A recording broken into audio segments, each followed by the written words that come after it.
Hello, everyone. I'm Jim Garrison, and I want to welcome you to the Great Books course of Ubiquity University, which is a required course for our students.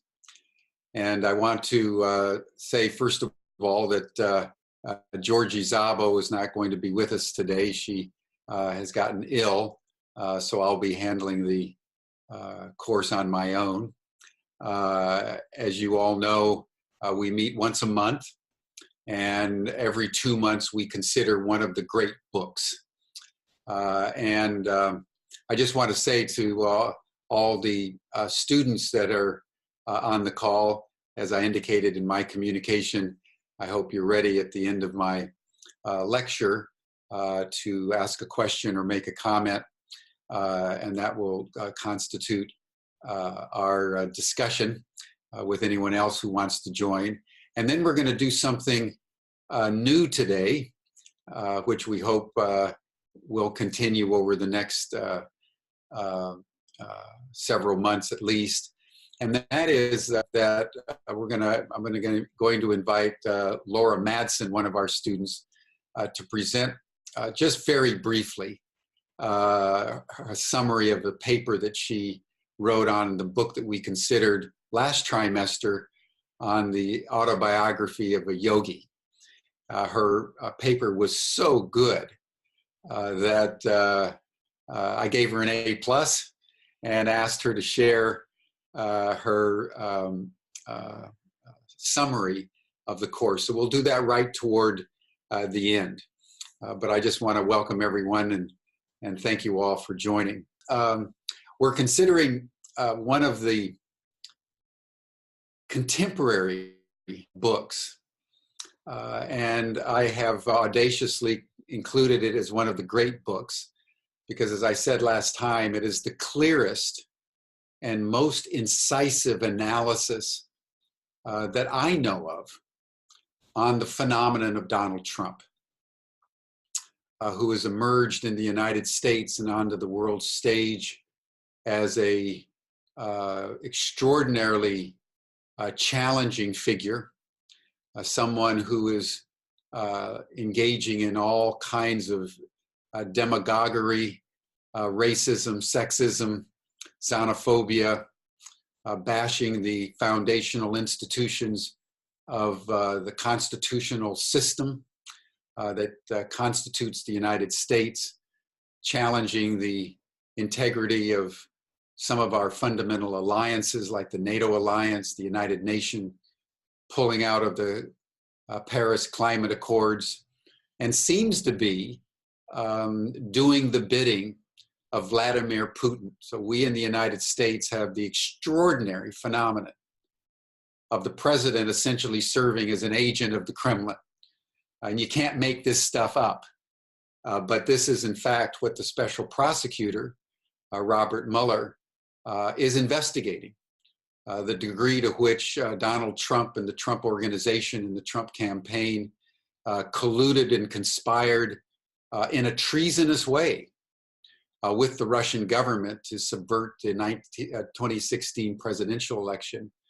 And then whether once he was elected, he obstructed justice, something that he continues to do to the present day.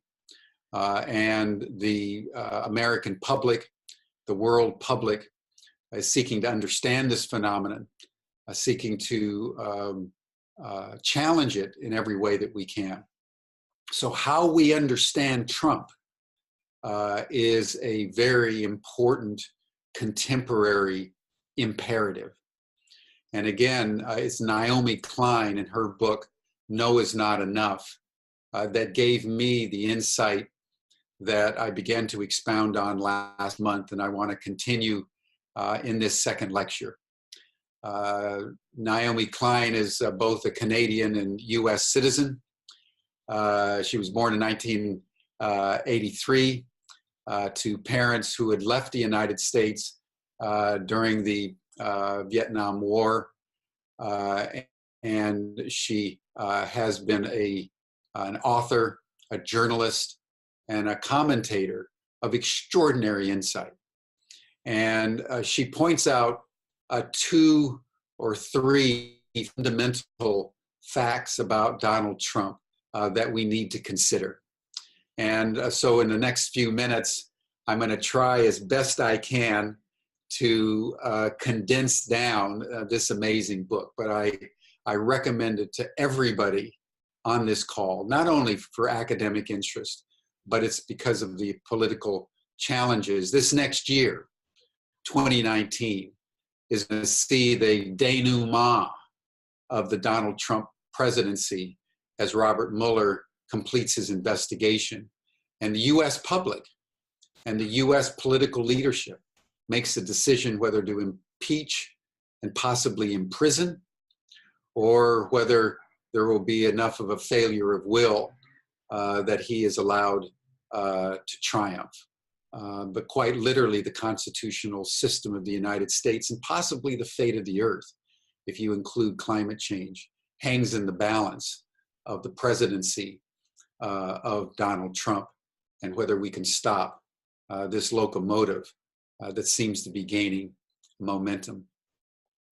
Last month, I concentrated on the initial fundamental point that Naomi Klein made in the opening chapters of No Is Not Enough.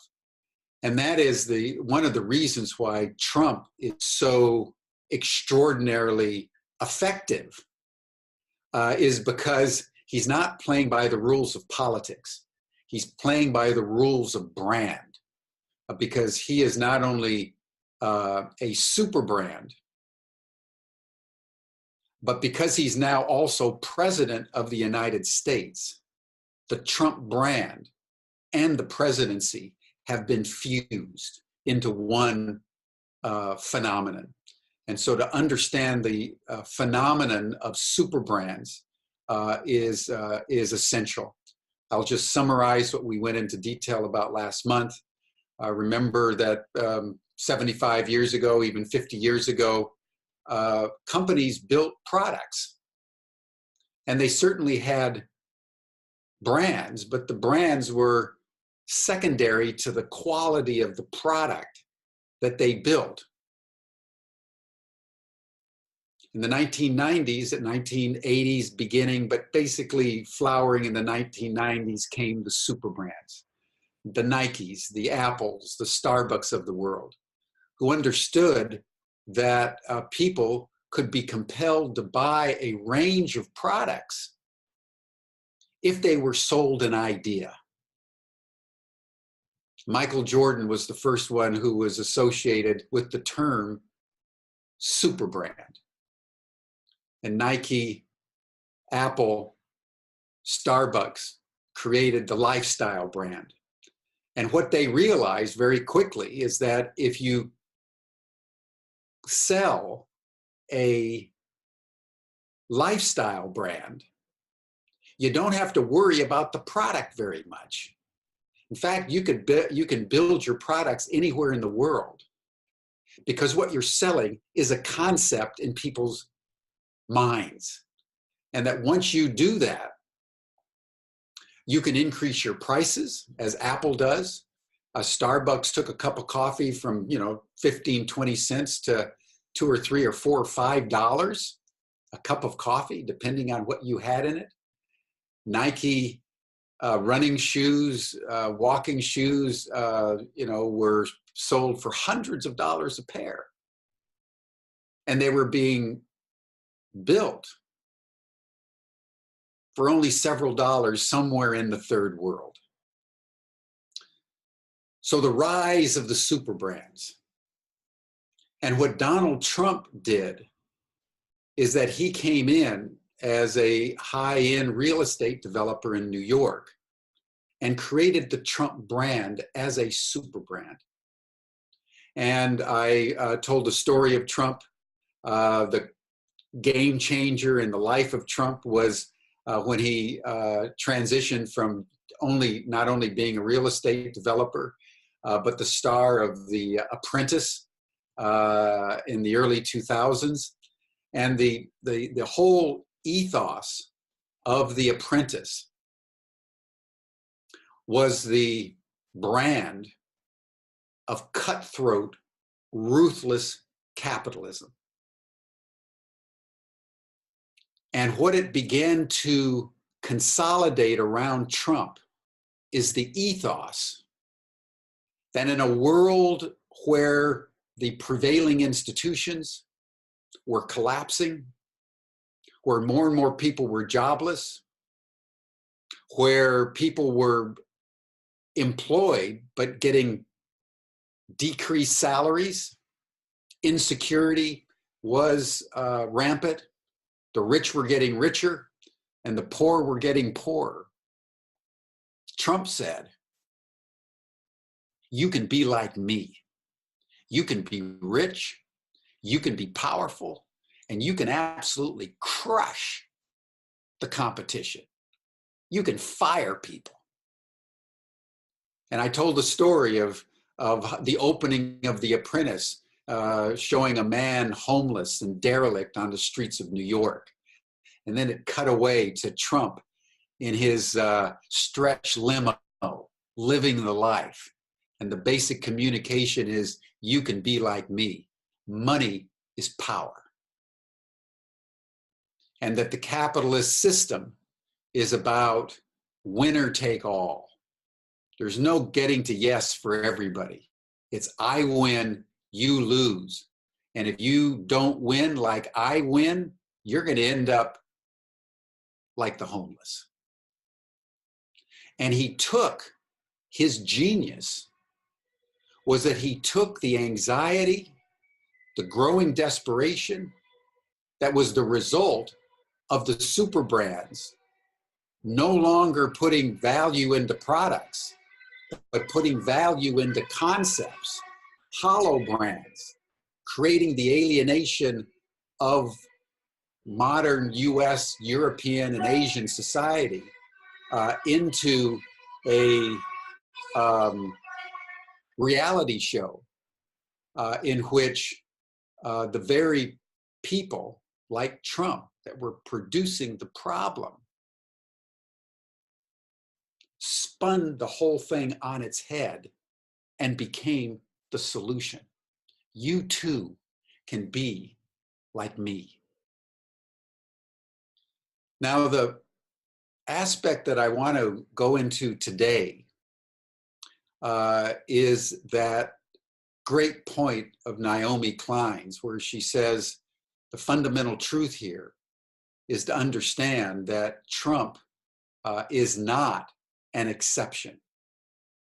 Trump is the chief exemplification of the capitalist system and neoliberal economics and the shock doctrine.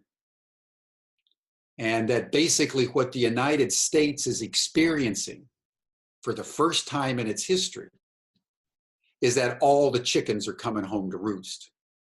And that what we have been doing to the third world for several centuries is now being done to us. And even as we've manipulated other countries very intrusively, so the Russians are now intruding into our constitutional space, manipulating our political process. And it doesn't feel very good. But we need to understand that the phenomenon of Donald Trump is an indictment of the very system that we have been incubating for a very long time. And that is what Naomi Klein calls the shock doctrine. And so for the balance of this lecture, I want to go into what she means by the shock doctrine, the depth of the shock doctrine in the roots of American history, and what we can do about it. Because just saying no to Donald Trump is not enough. We have to move beyond the no to an articulation of a yes. And so that's how I want to conclude our lecture and our discussion this morning. And what I want to do is read from Naomi Klein's book. Normally, I speak to the book and read occasionally from the text, but her language is so clear. and her insights are so penetrating and concise. And time is so short that I would like to invert what I usually do. And so I'm going to read principally from Naomi Klein and then comment. And then, of course, I'll summarize in the end because it could not be more important what we are contemplating as we seek to understand Trump right before Robert Mueller, the special prosecutor, releases his reports. So I have the paperback edition. I will tell you what pages that I'm drawing from so you can follow along. Your book may be in another pagination, I'm sorry, but I will start on page 2. By her definition of the shock doctrine.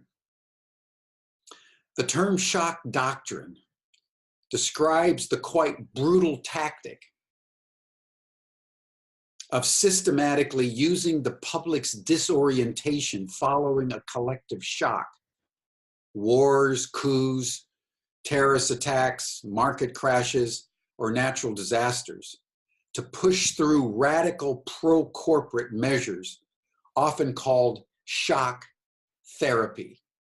I remember this from my days in the Soviet Union, after the fall of the Soviet Union and the demise of Mikhail Gorbachev, with whom I had a very deep and ongoing relationship, actually, for many years, as many of you know. Boris Yeltsin deployed the shock doctrine. And that's what gave rise to the oligarchy that now controls the former Soviet Union, now the Russian Republic, to the present day. And so the effects of the shock doctrine forcing through policies and procedures that the public would never accept in ordinary times is at the heart of what Donald Trump is doing. But it's at the heart of neoliberal capitalism over the last 50 years. And now it's happening to the United States, it's happening to Europe, and we all need to pay attention because we need to stop it before it spins out of control. Basically, what Trump is seeking to do is to pull off a domestic shock doctrine. The goal is all-out war on the public sphere and the public interest, whether in the form of anti-pollution regulations or programs for the hungry. In their place will be unfettered power and freedom for the corporations. It's a program so defiantly unjust and so manifestly corrupt that it can only be pulled off with the assistance of divide and conquer racial and sexual politics, as well as a nonstop spectacle of mass distractions. And this is very important in terms of understanding the shutdown that they just did for over a month, the longest government shutdown in the history of the United States. Basically, the agenda of shock doctrine is the deconstruction of the administrative state, to break down the institutions, the public sector that undergird the global commons, the public good, to such an extent that private interest and the corporate interest can engage in wholesale, rapacious exploitation. If you look at the cabinet nominees, they were selected for this reason, and that is the deconstruction of the administrative state. That's why during this latest government shutdown, Trump, the Commerce Secretary, the Treasury Secretary, the Secretary of Homeland Security were completely casual. Not once did they express sympathy for the workers. They would have gone on forever had not the Senate Majority Leader, Mitch McConnell, told Trump that he was going to lose in the Senate. And it's this strategic formation around the deconstruction of the public sphere and the institutions that undergird the integrity of any country that is at the heart of Trump's agenda. Page 5, the main pillars of Trump's political and economic project are the deconstruction of the regulatory state. He's deregulated more policies and regulations than I think the rest of US recorded history. Wholesale deregulation of the environment, of labor, of welfare regulations, many of which we don't even know about, that have been done simply by executive order. A full-bore attack on the welfare state and social services, rationalized in part through a bellicose racial fear-mongering and attacks on women for exercising their rights. The unleashing of domestic fossil fuel, which requires the sweeping aside of climate science and the gagging of large part of the government bureaucracy. Now, what she points out about the shock doctrine on page 7 is we don't go into a state of shock when something big and bad happens. It has to be something big and bad that we do not yet understand. A state of shock is what results when a gap opens up between events and our initial ability to explain them. When we find ourselves in that position without a story, without our moorings, a great many people become vulnerable to authority figures telling us to fear one another and relinquish our rights for the greater good. And this is a global phenomenon. It's been happening in Europe. It's been happening in South America. It's been happening in Asia. And it's certainly now happening in the United States. It happened in Greece after the collapse of the Greek financial system. The basic argument that Naomi Klein makes is that Donald Trump, extreme as he is less an aberration than a logical conclusion, a pastiche of pretty much all the worst trends of the past half century. Trump is the product of powerful systems of thought that rank human life based on race, religion, gender, sexuality, physical appearance, and physical ability that have been systematically used as a weapon to advance brutal economic policies since the earliest days of North American colonization and the transatlantic slave trade. He is also the personification of the merger of humans and corporations, a one-man mega brand whose wife and children are spin-off brands with all the pathologies and conflicts of interest inherent in that. He is the embodiment of the belief that money and power provide license to impose one's will on others, whether that entitlement is expressed by grabbing women or grabbing the finite resources from a planet on the cusp of catastrophic global warming. He is the product of a business culture that fetishizes disruptors who make their fortunes by flagrantly ignoring both laws and regulatory standards. I'm in the limo. You're homeless. I can break the laws because I'm rich. Most of all, he is the incarnation of a still powerful free market ideological project, one embraced by centrist parties as well as conservative one that wages war on everything public and commonly held, that imagines corporate CEOs as superheroes who will save humanity. In this sense, there is an important way in which Trump is not shocking. He's the entirely predictable, indeed a cliched outcome of ubiquitous ideas and trends that should have been stopped long ago, which is why, even in this nightmarish presidency were to end tomorrow, the political conditions that produced it and which are producing replicas all around the world will remain to be confronted. When US President Mike Pence or House Speaker Paul Ryan waiting in the wings, and a Democratic Party establishment also enmeshed with the billionaire class, the world we need won't be won by just replacing the current resident in the White House. And within this context, I want to turn to page 79 for one of the most important insights in the entire book. And that is why the right wing is so pathologically and passionately against climate change.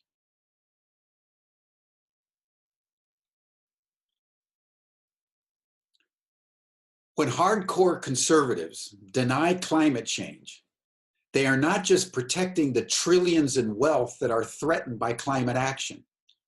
They are also defending something even more precious to them, an entire ideological project, neoliberalism, which we're going to get to in a moment, which holds that the market is always right, regulations are always wrong, private is good and public is bad, and taxes that support public services are the worst evil of all. There is a lot of confusion around the word neoliberalism and about who is a neoliberal, and understandably so. So let's break it down. Neoliberalism is an extreme form of capitalism that started to become dominant in the 1980s under Ronald Reagan and Margaret Thatcher, but since the 1990s has been the reigning ideology of the world's elite, regardless of political affiliation. That includes Bill Clinton and Barack Obama and Hillary Clinton. Only Bernie Sanders broke from the neoliberal ideological container. And the great tragedy of the 2016 election is that the Democratic Party did not have the wisdom, insight, and foresight to nominate Bernie Sanders. In that election, all the polls showed when the American people had a true choice between neoliberalism and the shock doctrine and racism and sexism and xenophobia and a true democratic socialist alternative, the American people would have gone for Bernie Sanders. And whether that choice will ever arise again is the central question with which I'm going to end the lecture today. Neoliberalism is shorthand for an economic project that vilifies the public sector and anything that is not either the workings of the market or the decisions of the individual consumers. Climate change, especially at this date, can only be dealt with through collective action that sharply curtails the behavior of corporations such as ExxonMobil and Goldman Sachs. Fighting climate change, I'm on page 81, demands investment in the public sector, in new energy grids, in public transit, in light rail, in energy efficiency on a scale not seen since the Second World War. And that can only happen by raising taxes on the wealthy and on the corporations, the very people Trump is determined to shower with the most generous tax cuts, loopholes, and regulatory breaks. Responding to climate change also means giving communities the freedom to prioritize local green industries, a process that often clashes directly with the corporate free trade deals that have been such an integral part of neoliberalism. In short, this is critical. Climate change detonates the ideological scaffolding on which contemporary capitalism and conservatism rests. To admit that the climate crisis is real is to admit the end of the neoliberal project. That's why the right wing, and I would add the corporate class and the elites, are in rebellion against the physical world and against science, which is what prompted hundreds of thousands of scientists around the world to participate in endless marches, as we all know. But there is a reason why science has become such a battle zone, because science is revealing again and again that neoliberal business, as usual, leads to species-threatening catastrophe. Take that in for a moment. The denial of climate change and the denial of science that you see in the Republican Party and by Donald Trump in tweets even over this last weekend is a protection of a neoliberal capitalist system and structure that is predicated on the destruction of the public sector and the empowerment of the private sector. And climate change to be solved requires massive public sector investment and organization. I will just rush on because I know our time is limited, but I think it's going to page 94. It's important to bear in mind, and I'm speaking to Americans now, what she says, that our modern capitalist economy was born thanks to two very large subsidies: stolen indigenous land and stolen African people. Both required the creation of intellectual theories that ranked the relative value of human lives and labor, placing white men at the top. These church and state-sanctioned theories of white and Christian supremacy are who allowed indigenous civilizations to be actively unseen by the European explorers. It's called by Cedric Robinson racial capitalism. And you see this over and over in the rhetoric of the right wing on Fox News and, of course, Donald Trump. And that's why the neoliberal economic system and racialism, sexualism, xenophobia are two sides of the same coin. They can't be disconnected. And they happen over and over and over in every country around the world. In order for the shock doctrine to succeed, you've got to divide and conquer your public, pitting race against race, sex against sex, domestic against foreign, so that they can't unite to throw the rascals out. So the Trump brand and what you see repeatedly being spewed out of the White House and the Oval Office is part and parcel of the neoliberal intellectual theory.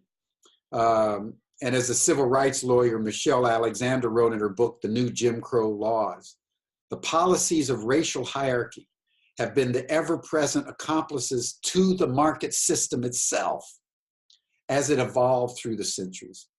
Elites in the United States have used race as wedges to decimate a multiracial alliance of poor people.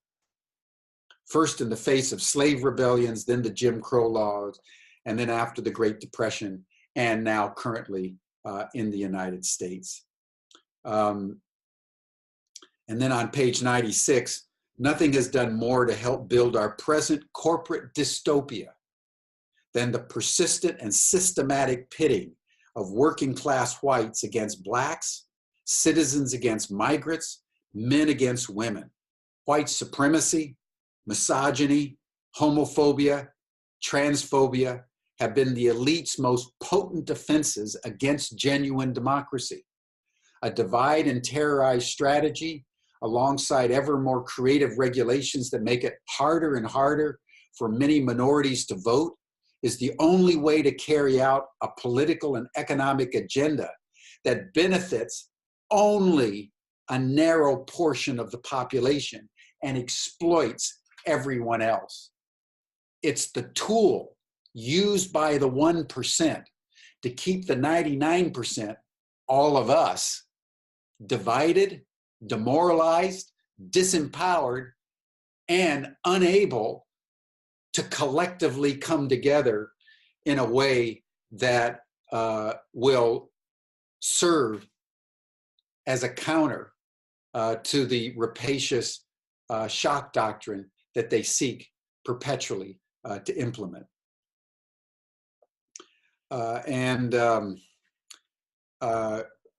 The examples that she uses are extraordinary from Katrina. And I'll just read you just Katrina, one little portion of Katrina, just to give you a sense of how the shock doctrine works in detail. That's on page 155. As you know, 2004, Katrina happened, wiped out the poor section, the black sections of New Orleans. Milton Friedman, who's the godfather of the Chicago School of Economics and the shock doctrine, wrote a op-ed in the Wall Street Journal saying, most New Orleans schools are in ruins, as are the homes of the children who have attended them. The children are now scattered all over the country. This is a tragedy. It is also an opportunity to radically reform the educational system. That's what shock doctrine does.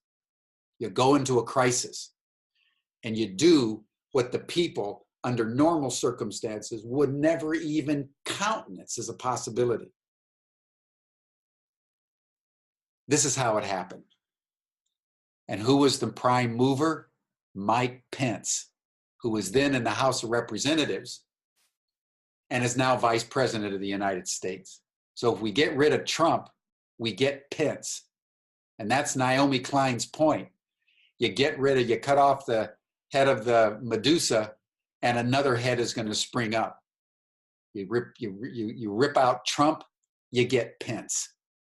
And that's why the analysis needs to be much deeper than just getting rid of Donald Trump. Pence at the time was chairman of the powerful and highly ideological Republican Study Committee, a caucus of conservative lawmakers. On September 13th, 2005, it was in 2005, not 2004, just 14 days after the levees were breached and with parts of New Orleans still underwater, the RSC convened a fateful meeting at the offices of the Heritage Foundation in Washington, D.C., one of the storied right-wing think tanks in the U.S. political apparatus. Under Pence's leadership, a group came up with a list of pro-free market ideas for responding to Hurricane Katrina and high gas prices. 32 pseudo-relief policies in all, each one straight out of the disaster capitalism playbook, that were basically all-out war on labor standards in the public sector, to strengthen the hand of the oil and gas industry, radically decimate environmental protections, and bring private education, heretofore completely unacceptable to any city in the United States of America. They went into New Orleans when it was on its knees and forced privatized education in. President Bush adopted many of the recommendations within the week, although under pressure, he was eventually forced to reinstate the labor standards. But basically, the privatized voucher-based education was forced onto New Orleans. And within a year, every school virtually in New Orleans had been privatized. All the poor neighborhoods had been turned into condos, radically deregulated, both labor and environmental standards were employed. And basically New Orleans was rebuilt in the shape of neoliberal economics. So the question is, if we know that Trump is a symptom, not a cause, if we have examples from Argentina in 2001 where they tried to do this after the collapse of the economic system, and Millions of Argentinians massed on the streets and stopped them. It happened again in 2004 in Spain. It happened during the Arab Spring. It happened with Occupy Wall Street after the collapse of the markets in 2007, 2008. How do we, knowing now the truth about Trump, how do we move from no to whatever the yes is that will enable us to withstand shock therapy and shock doctrine? It's not going to be easy. To summarize, Naomi Klein suggests 5 different points that all of us need to pay attention to. Number 1, we need to pay attention. We need to watch the news. We need to look at, Naomi Klein documentaries and videos. We need to be watching Democracy Now! And we need to be, in my opinion, everybody on this call should be watching Rachel Maddow on MSNBC every night, because Rachel Maddow is telling the American people and is the most popular news commentator now in the United States, because she's telling us the truth about what's happening with Trump and his collusion with the Russians. We need to pay attention. Watch the news. Read Naomi Klein's book. Read some of the books that are quoted in here, so you understand that we're not just some democracy and we have an aberration called Donald Trump, but we're at the end of a capitalist strategy to basically deconstruct the public sector, democracy, race relations, sex relations, relations with foreign countries, our alliance system, so that the 1% can get richer and richer and control more and more, and the 99% are in a perpetual state of disempowerment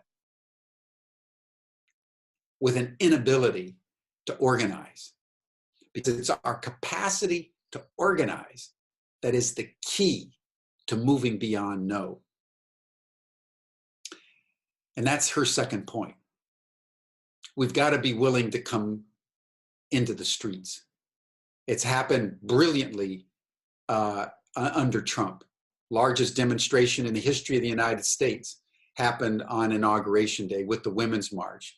And I think it was over 4 or 5 million people all over the United States and around the world marched on that day. And every time that he's tried anything particularly egregious, people come into the streets. People tie him up in the courts, and people, give money to Planned Parenthood or the ACLU to counter him. It's very important. I'm addressing every single one of you. Pay attention. Be willing to march. Give money to organizations that are fighting Trump tooth and nail. Support the Rachel Maddow shows of the world. Write your congressperson, whoever they are, Democrat or Republican. But all of us need to take an active role in the democratic process. Thirdly, Naomi Klein says we need to know our history. We need to know that capitalism in the United States is racial capitalism. We need to understand that capitalism and the free market, so-called, in the United States was built on the stealing of indigenous land and stealing of the African people. And racial, social, and political policies have gone hand in hand with the construction of neoliberal capitalism. Fourthly, always follow the money. That's what Mueller is doing, and the special prosecutor, and the press is doing. And that's a brilliant, brilliant statement about our free press in the United States and places where it still exists around the world. The Guardian in the UK, some of the newspapers in Germany that are continuing to bring to light information on the financial dealings of the Trump organization and the Trump campaign, linked through Deutsche Bank. They're revealing increasing details of how the oligarchs in Russia were money laundering through Deutsche Bank into the Trump campaign. The Trump organization has been floated with money basically laundered through Deutsche Bank and subsidiary banks into the Trump organization. That's what floats his golf courses, because he basically went bankrupt when his casinos in Atlantic City went under. And that's why he won't release his taxes, because he's not as rich as he says he is. He's being floated by the oligarchs in Russia who are working hand in hand with Vladimir Putin. And that's why we have a Russian agent in the White House. Follow the money. And finally, and fifthly, we need to articulate a bold vision of the future. And that's at the heart of Naomi Klein's book. No is not enough. We can't just protest. And this is at the heart of what we're trying to do at Ubiquity. We are putting forward a vision of a new humanity. Every one of our courses expresses sustainable economics. You won't find a course on neoliberal economics in Ubiquity University. That's what you can get at Harvard. That's what you can get at UC Berkeley. That's what you could get at Oxford or the Sorbonne or any of the other major universities. You get neoliberal economics. It's a global consensus now. Just like scientific reductionism is a global consensus. At Ubiquity, we're trying to build a global infrastructure for the dissemination of transformational learning. We are seeking to catalyze a change of consciousness around a new mindset with new skill sets and new tool sets that will empower people worldwide to come together to solve global problems. That is the mission of this university. And there are countless NGOs and institutions all over the world. The transition movement, the Me Too movement, Black Lives Matter, that are stating with their bodies, with their tweets, with the social media, that there's another way of looking at the world in which all people of every stripe, every gender, every color need to be honored. We're in a rainbow world. And that's why the colors, the brand of Ubiquity, are the rainbow colors. And the soft skills that we are teaching are all based on the different colors of the rainbow and the Chartrean liberal arts and the different chakras, because we want to come out into the world with a global understanding of the full spectrum brilliance of what it means to be human. So that in the end is the essential core. We need to be aware. We need to be willing to take to the streets. We need to know our history. We need to follow the money. And we need to articulate a vision of the future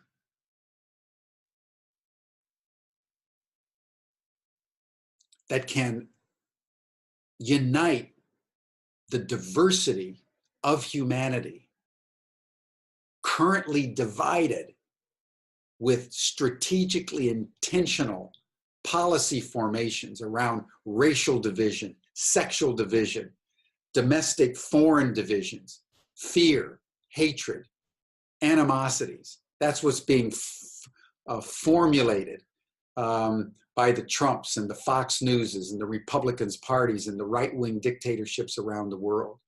And we have to counter that with a vision that can transcend and include.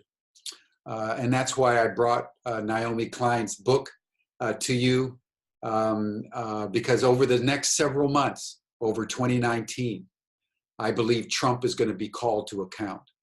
And I think that it's going to take a combination of the free press, the Democratic Party in the House of Representatives, and millions of people on the streets of America to bring this president down. If we can impeach Donald Trump in 2019, and ideally put him behind bars for treason and obstruction of justice, we will have come together so powerfully beyond the no that we can turn all that toxic energy into a yes that could literally transform the United States and the world. That's what's at stake.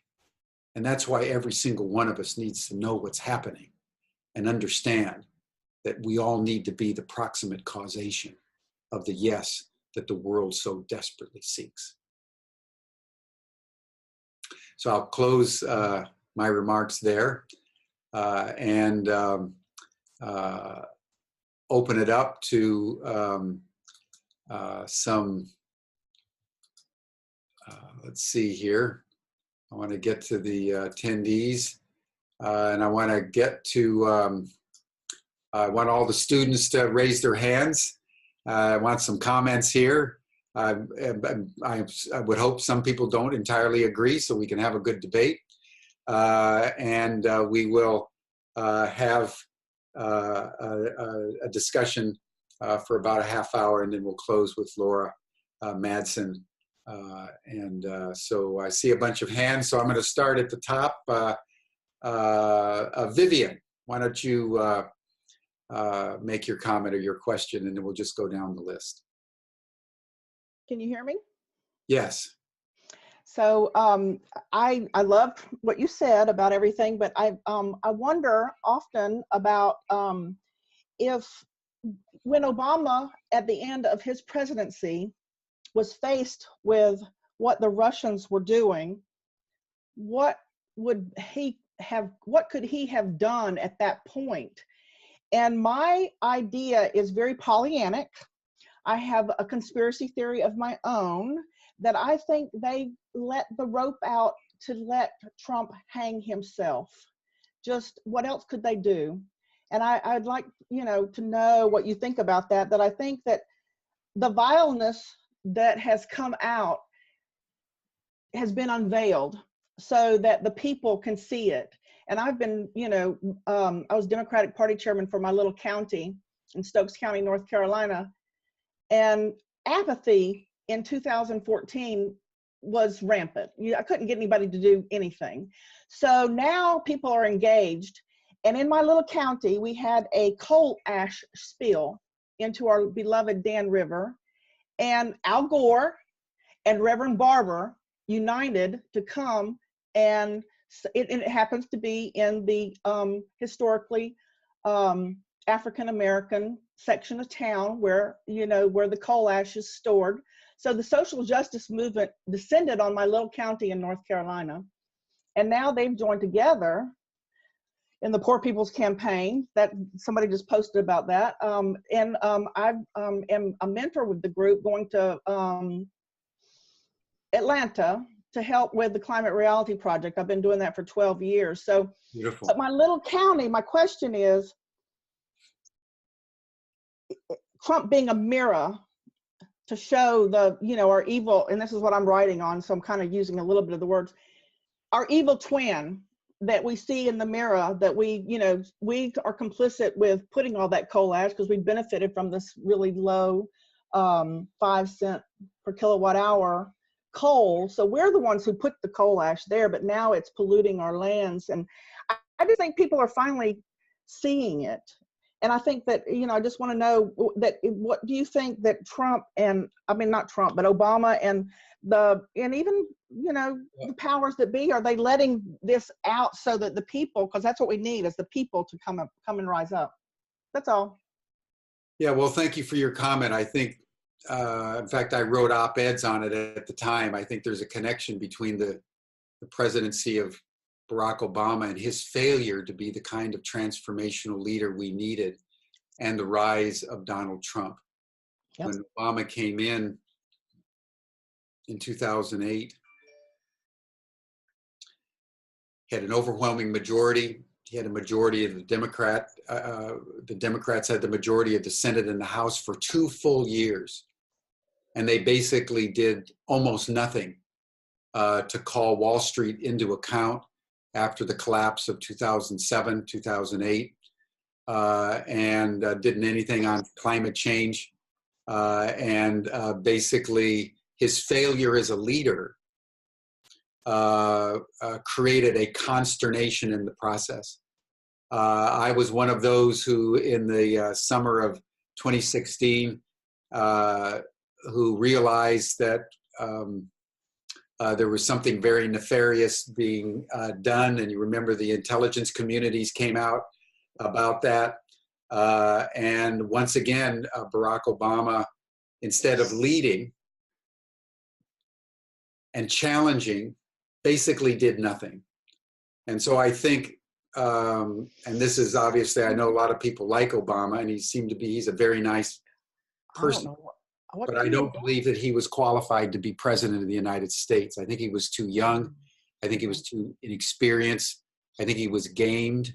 And I think that Trump came in largely on the anger that ensued out of the failure to transform the American political system in the powerful way that Roosevelt would have done, and other great presidents in America's past. But we can continue that discussion on our blog page on our platform. I want to turn now to John Gannett. John, good to see you and have you make your comment. Thank you, Jim. Just a couple of things about Obama. I thought the reason he didn't do much with Wall Street and climate was because everything was focused on the Affordable Care Act. And I have a theory about that. Ted Kennedy came out for Obama, which was kind of a shock to Hillary. And I think he might have made a deal with Kennedy, who knew he wasn't going to be around long, that Obama was going to carry the healthcare torch. And that's what he did in absence of everything else. And just quickly on the meddling, I think he knew that McConnell was going to say that it was a conspiracy on Obama's part if he had come out and said the Russians were trying to help Trump. So he was in a little bit of a box there. That's just my thoughts on Obama. But what I really wanted to share was how much, my interest in story and narrative, how much Naomi Klein talks about story. It really jumped out at me on page 7 when she said, the shock doctrine fills the gap when we have the absence of our story. That's her.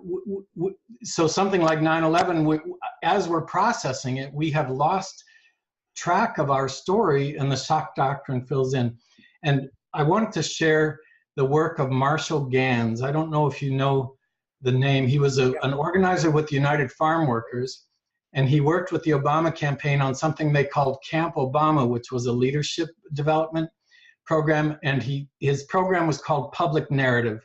And there are 3 aspects: the story of self, the story of us, and the story of now. And what happens when you share the story of self, you communicate your values. Yeah. This is kind of cryptic, but then when we share the story of us, we realize that others share our values. So now we're forming a community. We see whether it's voting rights or pro-choice or climate or safety net, that we share values with a bunch of people.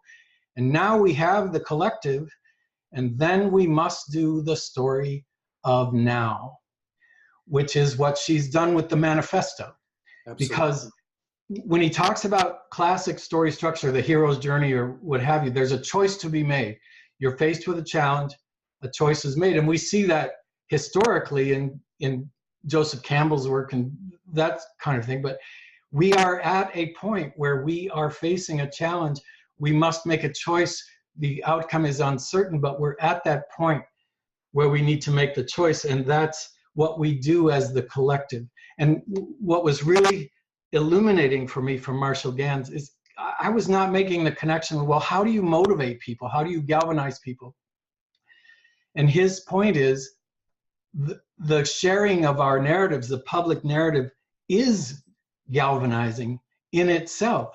Yep. And she mentions that when she says we get fired up on page 233, she says we find those connections and out of those emerges a fired up progressive coalition. So I'm just pretty excited about Marshall Gans right now, because when I see the need for a collective, I thought, well, there's a bit of a roadmap. Well, yeah, I think you're touching on, in some ways, the $64,000 point. You know, how do we, on the progressive side, come up with a new story that can replace the neoliberal story, the story of the apprentice, you know, the home, do you want to be homeless or do you want to be Donald Trump? That's the prevailing story right now. And the progressives can't just say, we don't like that story. What Naomi Klein is saying, what Marshall Gans is saying, what you're saying is we've got to come up with a new story. And Ubiquity's in the middle of that. It's a new story around the sciences. It's a new story around spirituality. It's a new story around politics and what it means to be human. It's a new story around the environment. And how do we do it in a way that unites all these in a grand narrative? Right. Inspires people about the future. Somehow we need to recognize that we have a shared story. You know, when you look at the right to vote, if everyone had the right to vote, it would be overwhelming. The progressive agenda would be overwhelmingly in charge, or, you know. Totally. Yeah. So it's the recognition that it's a shared story, I think, is key. Well, and let me just dwell on this one point, then Linda, I'll call on you. This is why the Republicans are so active in voter suppression. Mm-hmm. The point that John just made is important, everybody. We're the majority. That's why if Bernie Sanders had been in a fair election against Donald Trump, he'd have won. The American people are basically humane. They're basically caring. They're basically support the community. They basically are for gun control. 80% of the American public are for stronger gun control. And it doesn't happen because the right wing and the corporate elites come in with this divide and conquer strategy that keeps us disempowered. So however we can transcend that is key to the success that's so urgently necessary as the Earth's fate literally hangs in the balance. So thank you, John. To be continued on our Great Books page on our platform. Linda, you're up.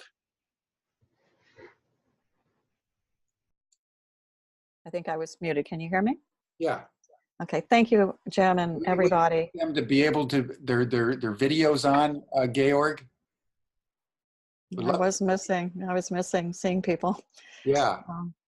Yeah. Boy, Anyway, keep going. There's no place I would rather be than in the middle of this conversation. And definitely there's a year, worth of unpacking and exploring. But I think what is most relevant, there's two pieces. One of the things in my dissertation that I'm unpacking on an individual basis is the difference between shock and trauma. And Naomi Klein has done such a beautiful, these are things that have been percolating and living in me that I couldn't get the language for, but I knew it was really important.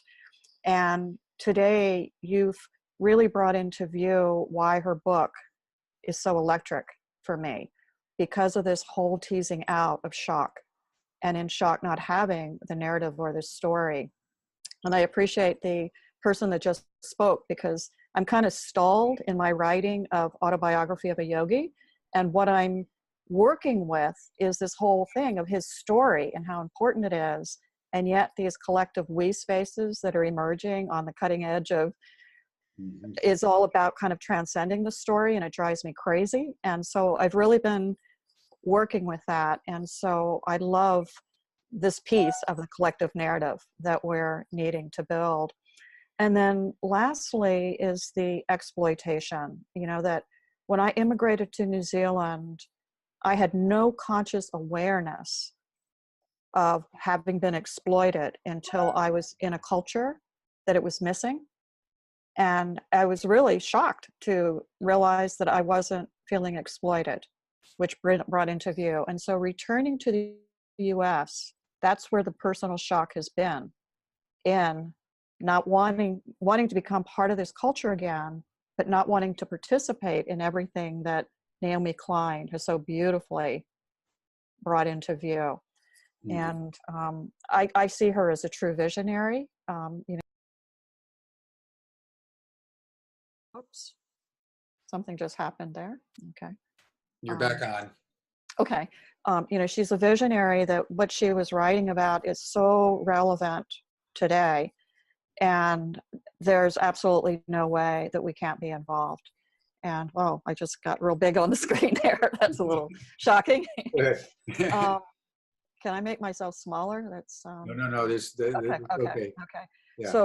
So again, and this is, you know, the PhD dissertation has so many aspects that I'm trying to pull in, and this piece, you know, that with Trump, yeah, I'll just stop there. The other piece too, I have to say, yesterday I got totally sidetracked when you sent that video, and I did a deep dive instead of writing the paper I was supposed to be writing on the documentaries that she's put out, and the whole CIA involvement, you know, is another big piece of this. Totally. And, you know, these are all things that I've had a pulse on, but have not quite been able to put totally together. And so each paper, and that's why I'm kind of stalled on the first paper. I'm trying to build it into the PhD dissertation, and it's building, and I'm just really excited. And thank you.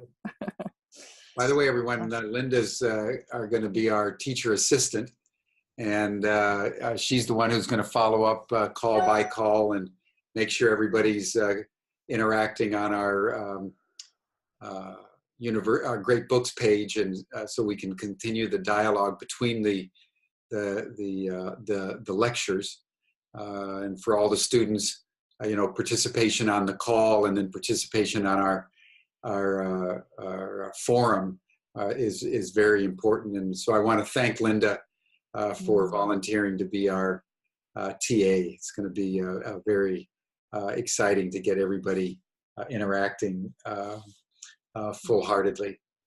Okay. I also have a confession. I don't think that I was on the forum until today, unknowingly. So I'm learning too. Yeah, no, it's that's why we just wanted to get everything started. Exactly. Thank you. So, well, we're starting to get pressed for time here a little bit, but let's, and if I don't get to everybody today, then we'll just continue on the forum under Linda's guidance. But Schutz, why don't you make a quick comment? I'm assuming you can hear me? Yeah, hi, Dave. Okay, hi. As usual, you know, your usual brilliant presentation. The two things that I want to sort of cover. One, I totally agree that we need a new story that is shared. The difficulty that I perceive is the risk of burnout because of the complexity of the issues. Yeah. And just to underline that I have functioned the last few years simply from the mantra, high intention, low attachment. If I get attached to the outcome, I am at significant risk of being overwhelmed and burning out. The second comment is just the profound need for collaboration amongst the various players that have to come together to bring resolution. And as an illustration of that, I am currently about to sort of be the key speaker at a Suzuki Elder Salon on climate change conversations, subtitle, How to Have Them Without Everybody Walking Out of the Room. And the key there, from my point of view, is that most attempts at collaboration rely on empathetic listening. And it's a wonderful concept, but the difficulty is when the conversations are toxic, we lose that. So I'm looking at a different tool, that of, can we simply stay with our stories without getting lost in conclusion? Because if we will listen to our stories, we will listen to each other. And then we can come to, well, what are we going to do about it in a collaborative function? So those are my two comments at the moment. Well, thank you, Dave. And those are two very profound ones. You know, how do you give 100% of yourself and at the same time know that you can't control the outcome? You know, that's the great insight of Gibbon in The Decline and Fall of the Roman Empire. He said, even if you're the Caesar, you're not immune from the law of unintended consequences. So high intention and low attachment is absolutely key. And that gives rise to your second point, which is also important, that it's empathetic storytelling. You know, it's not about conclusions. That's up to the spirit that guides the affairs of all of humankind. We cannot even possibly hold all the variables and the random elements, but we can do our bit, and we can listen to what the other person has to say, and we can share our stories, and we can hold hands as we walk down the street, and that's what we're called upon to do. I want to get to Shoots, if you are still there, because I thought I heard somebody saying that they were getting in, but Shoots, you're muted right now. If you could unmute, that would be helpful. Can you hear me? There we go. Can you hear me? Yeah, Yeah, go ahead. you can hear me. Fantastic. I have two comments, Dr. Jim, that I'd like to make. One is the comments that the comment about being what is it that I have here? What is it to be human? And I wondered, as a thought, whether the focus on what it is to be human is not in some way partly responsible for where we are today. Shouldn't we rather be saying what it is to be human in a more than human world? Because we live in the midst of an innumerable number of diversity and stars and what have you, and there is slightly more than just being human. So I just wanted to just highlight that observation. And the second one is around what Naomi Klein writes in the book, the takeover, and she says the takeover is complete when referring to the takeover by the billionaires and so on of the state, the American state. And I just remembered a metaphor, which I normally like, the metaphor of Elijah the prophet, when he was being chased away and he ended up in the mountain. And then he said, I alone am left. And then a still small voice says, no, you are not alone. I have 7,000 more people, you know, out there doing the job. Go back and get the job done. So those two, maybe the final one is the story. I am writing a story about the sun, the trees, the earth, diatoms, and me, to show how we live in an interconnected reality. All of these entities live together, exist together to make human life and other life on this planet possible. Well, thank you so much. Your first point is so profoundly important. We're no longer at a moment in history where it's about ideology, whether you're communist or socialist or capitalist or non-aligned. We're no longer at a moment where you're black or white or rich or poor or north or south. We're at a moment in history where nothing less than a completely new redefinition of what it means to be human in a larger eco field, a larger web of life will suffice to give us the vision, the courage, and the insight to prevail. So we need to redefine what it means to be human, existentially. And that is the profound project. That's the Manhattan Project of the mind, of the spirit in our time. So thank you so much for raising that point. It's nothing less. We're at the brink. You saw probably, many of you, the news that upwards of, I wrote it down, 40% of all the insects in the world are in decline. And insects are declining 8 times faster than the animals and the fish and the birds, which themselves are under the threat of extinction, as we all know. And that the total mass of insects, like the bees, but it's now insects all over the world, are collapsing. And we're losing the mass of insects by 2.5% a year.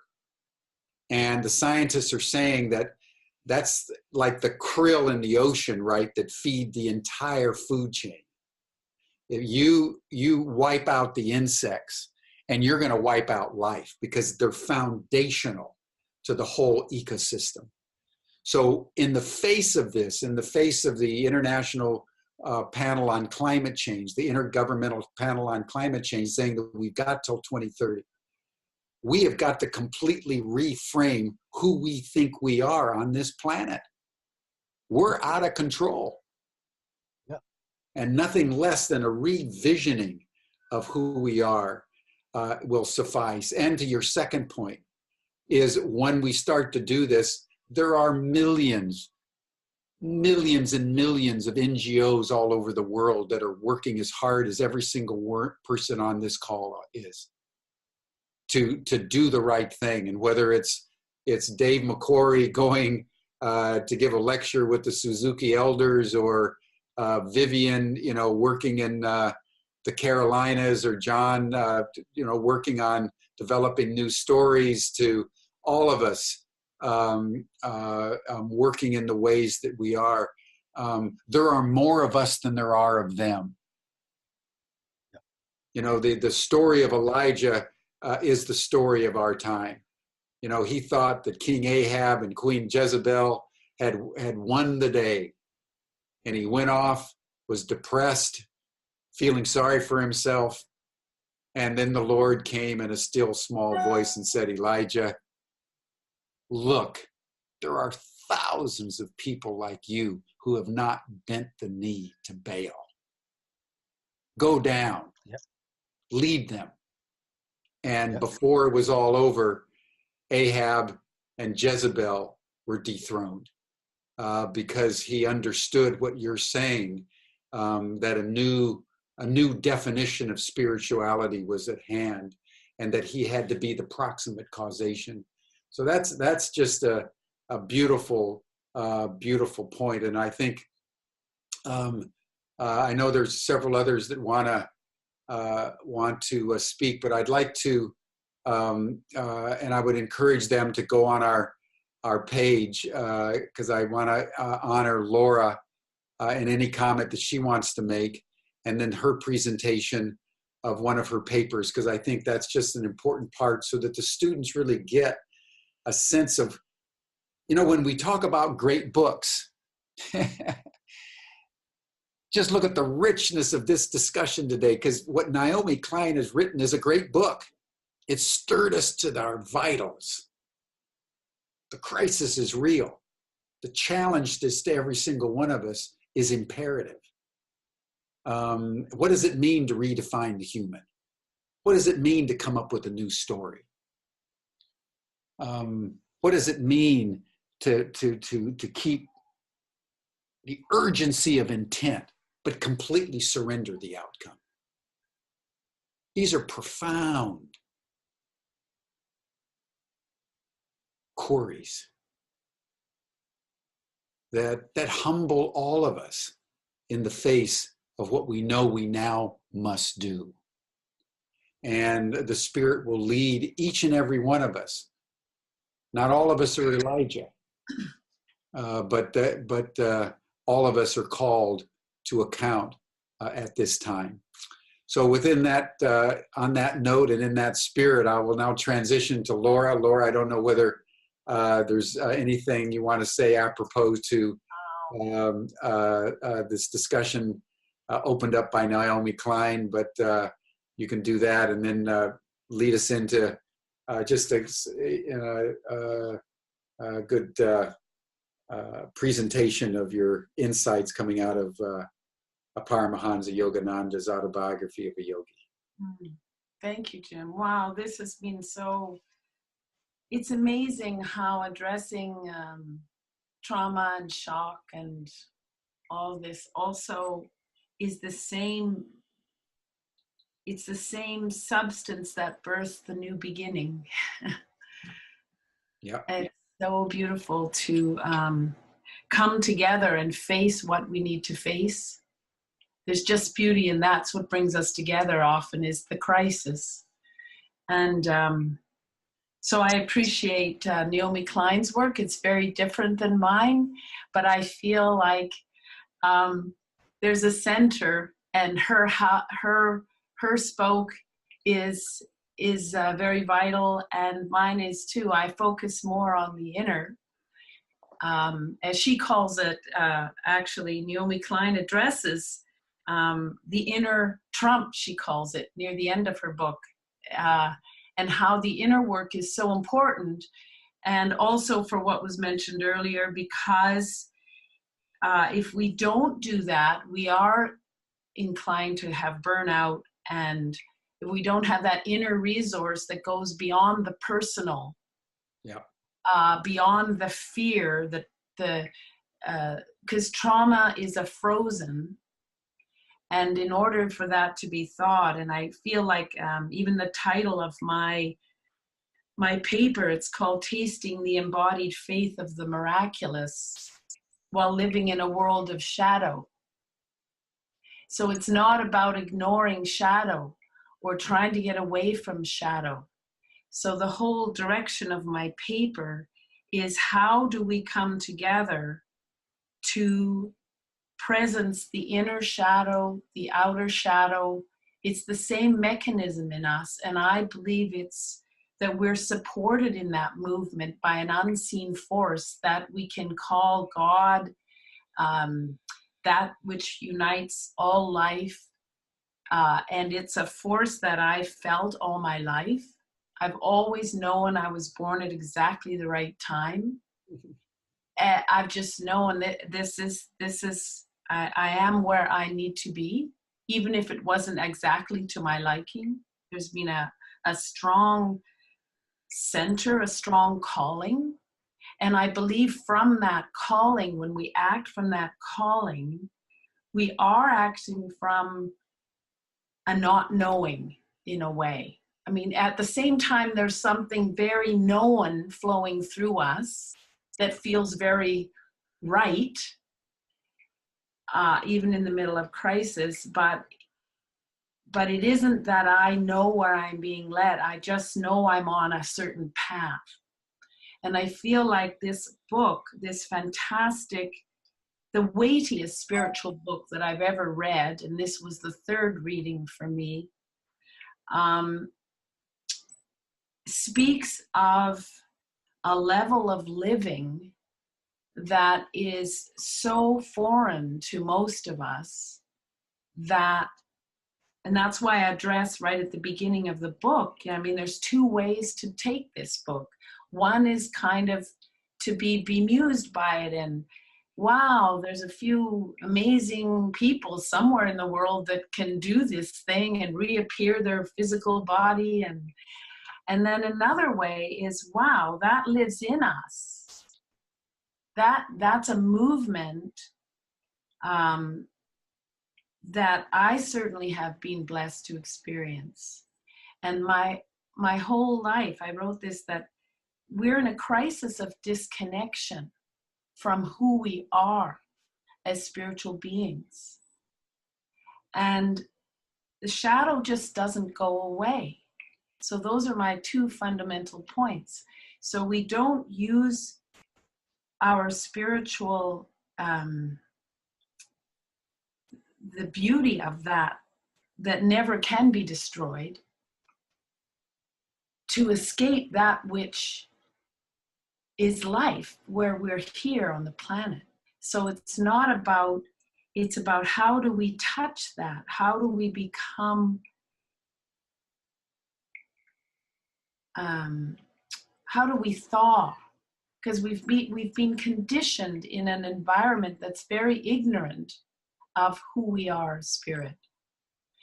And so I feel that we have to begin with a waking up. There's something in me that when I read this book, for anyone who hasn't read it, I've given it to two of my three children because it's a book that is the book sort of thing. And it's something we need to engage in. So the waking up is the first part. And then I love Ken Wilber's breakdown. And then we grow up, like the how to do that which is waking up in me, how to show up, how to grow up and show up with that in the world. I believe that's our spoke, like Naomi Klein found hers, as you said in the last presentation, at age 16 or 17. She found it quite early through trauma, through her mother's illness and through the shooting at her school. That was like attention getting. And a lot of us, we can't live in our little rabbit holes or in a spiritual bypassing, which I feel is very common. It's about our own personal comfort. Meanwhile, Rome is burning. And, so how do we engage and with each other in the world? So, I mean, there's a lot more I could say, and I've written notes, but I certainly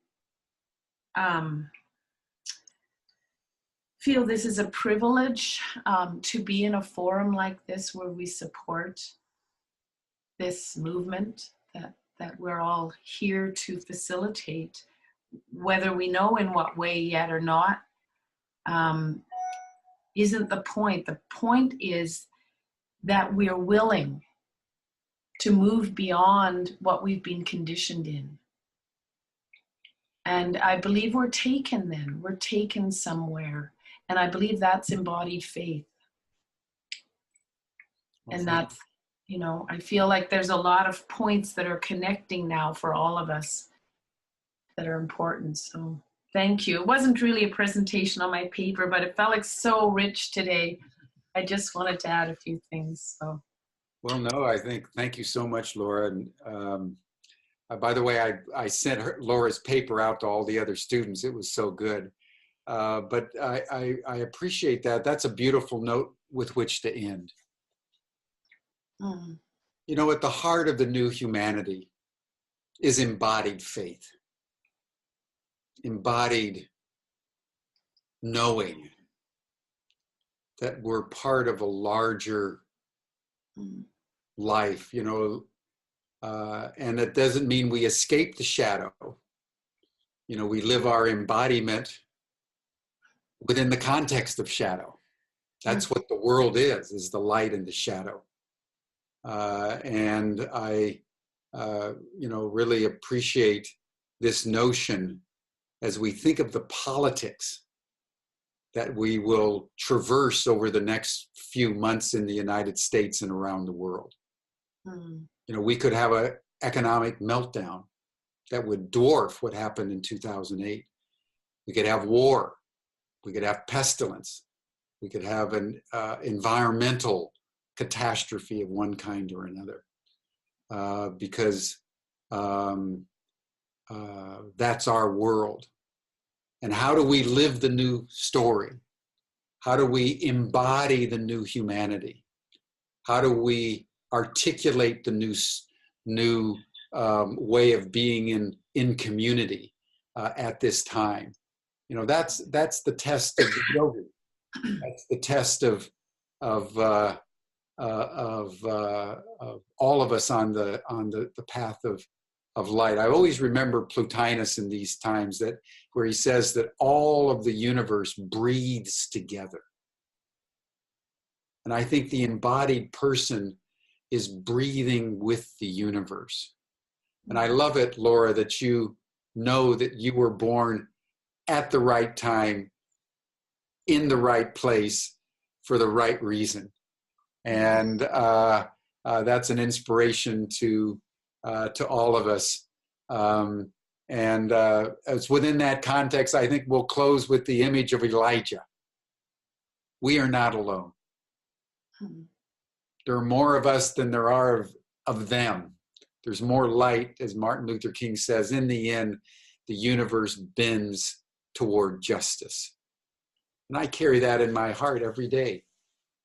And so thank you, everyone. Thank you, students, for your participation. Thank you, Linda, for volunteering to be our teacher assistant. Thank you, Laura, for your sublime paper and bringing this to a beautiful closure. Next month, we're going from Naomi Klein, 21st century political commentator, activist, and author, to Kabir in India 800 years ago. An Indian Sufi who wrote such sublime poetry on embodiment, on the marriage of the masculine and the feminine, on the incarnation of the divine through the human. And he wrote it so poetically that his words endure to the present day. And we're going to have Andrew Harvey, a contemporary mystic and ecstatic, who has translated 108 of Kabir's poems. He's going to be leading us, who was born in India, who loves India and loves Kabir in an unsurpassed way. So we're going to go back into the ancients. We'll leave Trump and the challenges of modernity and rest our souls as if on an oasis with the poetry of Kabir. So that'll be next month, and we'll be sending out to everybody the information about that. And students, don't forget, we'll all meet on our forum page and talk more about Naomi Klein. But thank you all. Thank you, Georg, for hosting this call, and we'll see you next month. Bye, everybody. Bye. Thank you.